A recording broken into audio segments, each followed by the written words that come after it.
Hey, welcome back to my channel. In this video, I'm gonna talk about top 5 best mirrorless camera. Starting at number 5. Nikon ZFC. The Nikon ZFC is, without a doubt, one of the coolest looking mirrorless cameras around right now. It's a retro-styled mirrorless machine with dial-based controls, and it's a joy to handle, to use, and to be seen using. Internally, it's basically the same deal as the Nikon Z50, with the same APS-C sensor and processor and many of the same specs. A few extra features like a built-in flash have been shaved off, and it is more expensive than the Z50. So if you don't care about aesthetics, then Nikon's other DX format camera is the smarter choice. But if you're the sort of person who can't resist the siren song of the best retro cameras, the Nikon ZFC will be right up your alley. The only thing we've got against it, and it is a pretty major thing, to be honest, is that there are still only 2 Nikon ZDX lenses to go with it. Coming at number 4. Fujifilm XT4. The XT4 is the current flagship model in Fujifilm's X-mount camera range. Its predecessor, the XT3, was a tough act to follow, with high-speed continuous shooting, advanced autofocus and class-leading 4K video capabilities, but the Fujifilm XT4 takes things up another notch. The XT4 now has in-body stabilization, a vari-angle touchscreen display and better battery life. The XT4 isn't just a terrific stills camera, of course. It also has cutting-edge 4K video performance, with 60p 10-bit internal recording.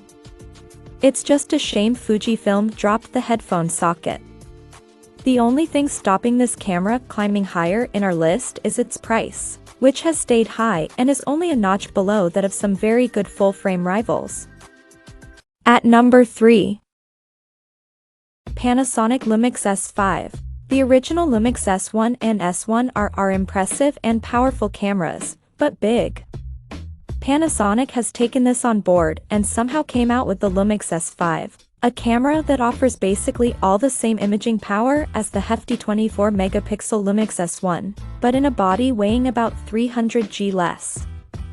It's also something of a spiritual successor to the video-oriented GH line, with best-in-class video specs. It shoots 4K/60p 10-bit 4:2:0 video, and in terms of dynamic range, on paper only the pro-level Sony A7S III can lay any claim to matching or beating it. The color science is finely optimized for a beautiful image. Stills shooters can also make use of 6K photo mode for effective 30 frames per second burst shooting, ensuring they never miss a moment. As hybrid full-frame cameras go, this is extremely tough to beat, especially at today's prices. Number 2 of my list. Nikon Z5. While Nikon has done a solid job with filling out the very upper end of its Z range of full-frame mirrorless cameras, with the flagship Z7 II, and even found room for a cheeky APS-C offering with the Z50, it was arguably lacking an entry-level gateway to full-frame. That has come in the form of the Nikon Z5, a stylish little shooter that offers full-frame features at an attractive price. With twin card slots and 4K UHD video, it takes a few cues from professional bodies, though you won't be burst shooting at anything higher than 4.5 frames per second.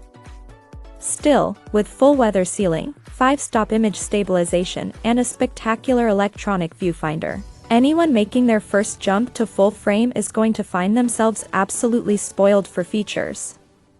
What we like most about this camera is its keen pricing, well below the Nikon Z6 II, and its neat retracting kit lens. And number 1. Fujifilm XS10. The Fujifilm XS10 doesn't have the external exposure controls of the higher-level X-series cameras, but that's the only thing we can find to complain about, and it's clear this is no amateur camera, as its build quality and handling stand out straight away.